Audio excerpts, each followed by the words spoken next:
What's up mga kababayan? News that matters here. Dito sa video natin ngayon ay ating panonoorin o pakikinggan si Sir Banat Bay. Mukhang nagsisimula pa lamang ang tunay na laban sa pagitan ng Duterte at ng Marcos matapos bumaba sa kabinete ni Marcos Jr. At isa nga sa mga pasabog nito ay ang kanyang pag-announce na ang dalawa niyang kapatid at kasama si Tatay Digong ay tatakbo sa pagkasenado sa taong 2025 election. Ano ang opinion nyo patungkol dito? Pero bago ang lahat mga kababayan, huwag niyo po sana kalimutang mag-like at subscribe para updated ka sa mga uploads ko araw-araw. At yun na nga no mga kababayan, tila'y napaparaning na din di umano ang kabilang kampo sa balitang ito. Dahil tila'y di mangyayari ang plano nilang manalo si Tambalos bilang presidente at ang anak ni BBM na si Sandro na maging vice-presidente. Kung kaya naman hindi ko na patatagalin pa, heto na ang buong video. Ito na, pag-usapan na natin.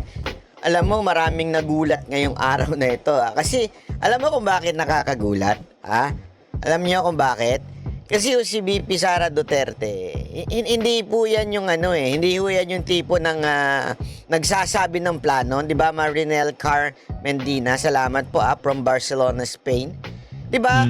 Yan po yung sila po ay etong si VP Sara Duterte, ito yung hanggang last minute, hindi niya sasabihin kung ano yung plano niya. Kaya nga, di ba, nagkagulatan noong 2022 na biglang tumakbo na vice president na everyone was expecting na presidente tatakbuhin niya. Para nga naman may pagpatuloy na niya ginagawa ng kanyang tatay. At the same time, sa survey, ang layo ni Madam VP Sara compare naman sa iba pang mga kandidato at that time. At nagkagulatan nga po, vice president lang ang kanyang tinakbo. Tama, mali. Ngayon, Tama. kakaiba naman tong galaw na to. Di ba? Ang aga pa, in-announce niya na kung sinong tatakbo. Di ba? Napaka-aga. Kaya kung ikaw ay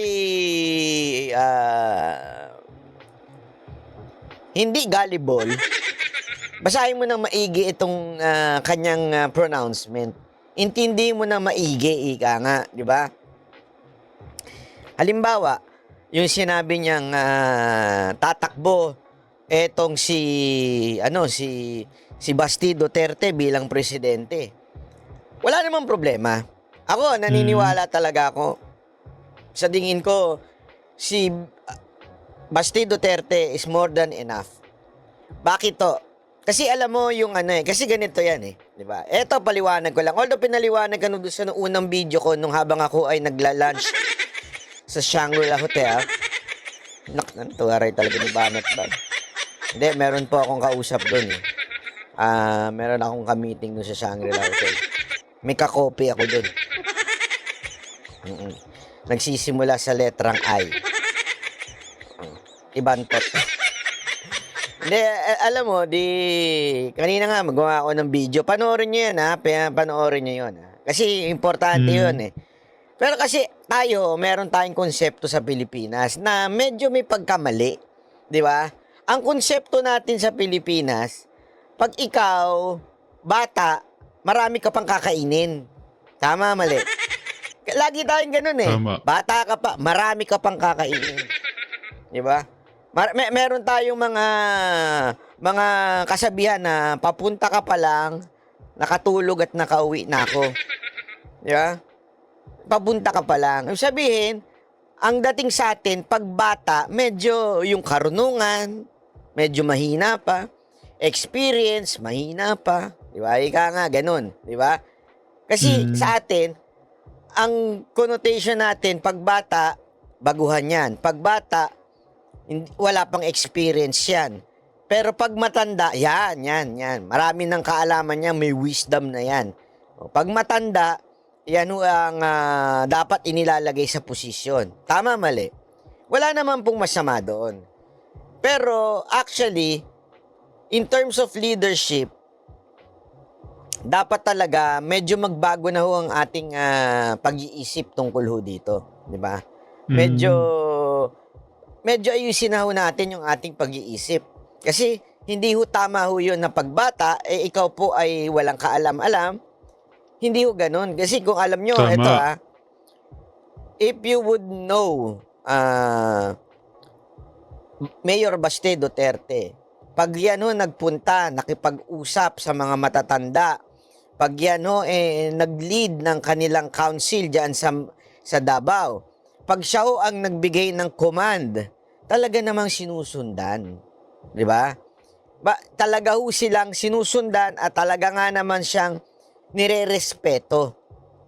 Kasi Mm. hindi lang ho siya matalino, siya ho ay may dating. Kasi yung iba puro may datong lang. 'Di ba? Pero walang dating.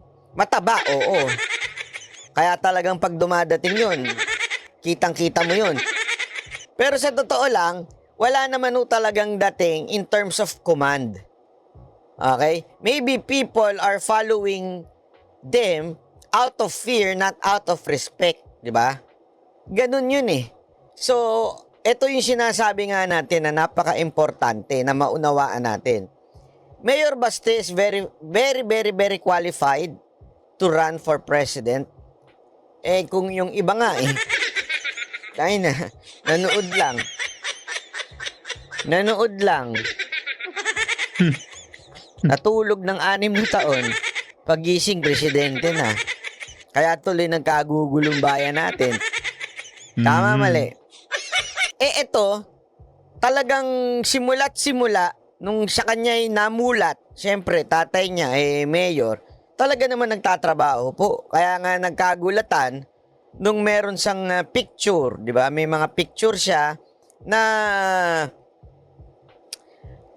nagsisilbi siya doon sa Tacloban, yun nangyari. Doon makikita mo na meron na siya kagad leadership initiative, ika nga. Meron na ho siyang command. Di ba? Ganun ho yung mama na tahimik lang, hindi epal. Hindi kasi katulad ng mga politiko ngayon, kailangan talagang red carpet announcement yung ayuda. Kailangan talagang malalaman ng taong bayan na darating si ganire kasi yung tarpaulin niya kaliwat kanan. Tama, mali. So, in other words po, very qualified si Mayor Baste. But, as in malaking puwet. But, sa tingin ko, yan o ay isang taktika lamang o strategy lamang na para ho yung atensyon ng publiko ay mapunta ho dito kay Baste. Ako and I am pretty sure, pretty sure na dapat talagang tumakbong senador si Baste. Simulan natin. Sino dito sa mga kababayan natin, yung mga nag-aaway-away dyan sa chat box, sino dito sa ating mga kababayan na sa tingin ninyo, maganda talaga na unahin ni Baste ang pagtakbo ng Senado? Bago siya tumakbo ng presidente, mag-senador muna.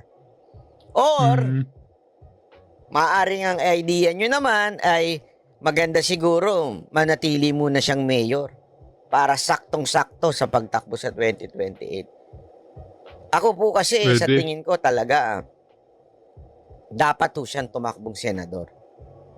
Alam mo, very critical tong 2025 to 2028.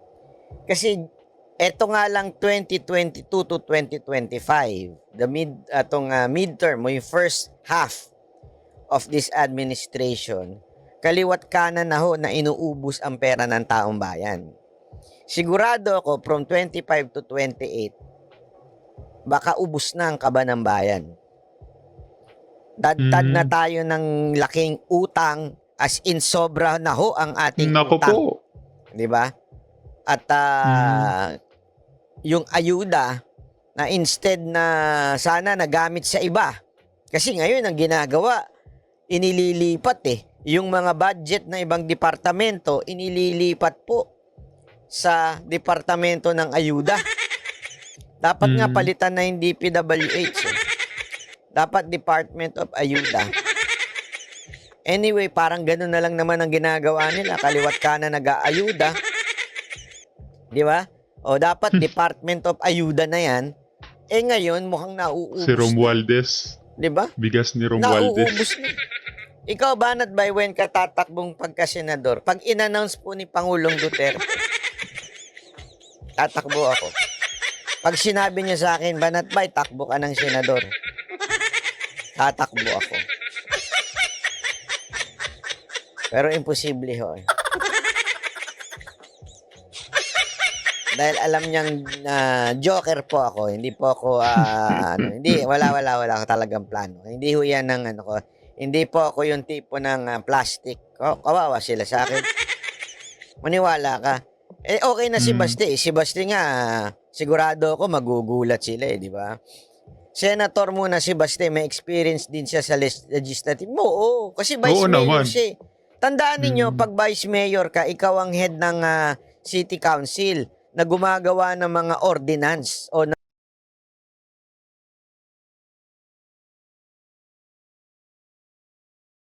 Pero kung aking tatanungin kayo mga kababayan, payag ba kayo na magkakaroon tayo na 3 Duterte na uupo sa pagiging Senado sa taong 2025? Paki-comment nga yung opinion sa ating comment section ng ating mapag-usapan. Pag sinabi mo kasing ordinance, batas yun doon sa city. Siya ang nag-head pag vice mayor ka. So, meron niyang alam. Magaling mo yan. Alam mo, magaling mo. Maniwala kayo sa akin. Pag nakakausap niyo si Baste, walang halong kaplastikan. At saka alam mong may direction ba? Merong bang vision? Importante kasi yan eh. Sana naman this time, makinig naman yung mga kababayan natin. Kasi, yung panahon na tumakbo si Yorming presidente, ang dami kaagad nagsabi, hilaw pa yan, ganyan. O, tingnan ninyo. Di ba, Madam Jean? Ito si Jean Corpus, minsan lang yung magpakulang. Senator muna si Baste. Anong Baste? Sinong Baste yan? Para matrain at mas lalong tumatag bago maging president. Sinong Baste yan? Baste ba ng Wolfgang yan? Baste. Iba si Baste Ito talaga si Jean Oo nga di ba nakakapagtaka Jay Guevara si Jean. Naku, kapakaripot niyan. Parang kapatid ata ni Utol yan ni Coach Oli yan si Jean. Di ba? Joke lang, Jing Hindi, alam mo, bakit ko nasabing kapatid yan ni Coach Oli? Kasi mayaman yan. Mayaman sa Japan niya si Jing. Pero, wala. Pero kuripot din yan. Ewan ko ba kung saan niya binabaon mo ba yung kayamanan mo, Jing? Basti, Bisaya man ako. Dili nga, Bisaya ka man. Bisaya ka, Jing. Doon ka na lang sa kabilang vlogger, siyang representante ng mga Bisaya. Grabe. Grabe naman kayo kay Madam Jing. Binibiro lang Friendship kasi namin si Madam Jing Oo naman. Kulang yung yung masasabi mo, ito talaga, sigurado tayo dito. Kaya niya to sinasabi. Dahil gusto niya, tamang pananaw ho dito sa West Philippine Sea. Di ba? Wala Wala ho.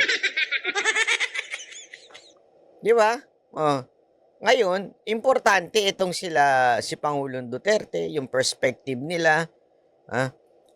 Kasi yung mga dapat niyang opposition, di na nagsasalita. Hindi niyo ba napansin?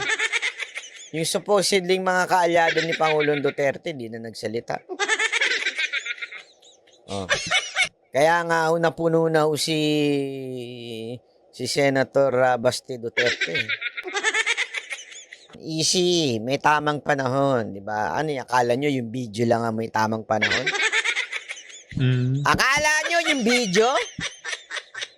Yung video lang ang may tamang panahon? Hindi. Eto din, may tamang panahon. Akala nyo kasi, oh. Hindi, ibig sabihin nun, kasi alam nyo, eto mga politiko na to, ingat din sila magbitaw ng salita na maano ba sila na namumulitika, na ang aga-aga na Hmm. mamumulitika. Kasi pag bumitaw ka ng political ngayon, ang aga mo na mamumulitika, ganun kaagad dyan Tandaan nyo, Hmm. contender to si VP Sara Duterte as to run as the next president. Di ba ho? So, ibig sabihin, easy lang. Darating tayo sa panahon na yan. Wag lang kayong medyo ha? Pero malaman yan, ha? Malaman niya sinabi ni VP Sara Duterte. Sinubukan Oo. nila akong gurgurin. Pero hindi sila nagtagumpay. O, di ba? So, ano ibig sabihin nun, ha? Yun ba ay literal na merong gugurgur sa kanya? Malabo yun kasi merong sariling kawal yan. May sariling, Hmm. ano yan parang PSPG, ano yun BPSGPG. Labo, ano? So, definitely, it is not about physical gurguran. Ito'y panggugurgur in terms of sumasabotay sa kanya, sa karir niya, naninira sa kanya, 'di ba? Binabanatan siya. Alam mo kasi ano 'to sigurado ako nakakarating naman kay BP na yung mga mensahe ng mga ensimada vlogger o yung mga bangag vloggers na nagre-recruit sila para Hmm. siraan si VP Sara Duterte, Grabe. 'di ba?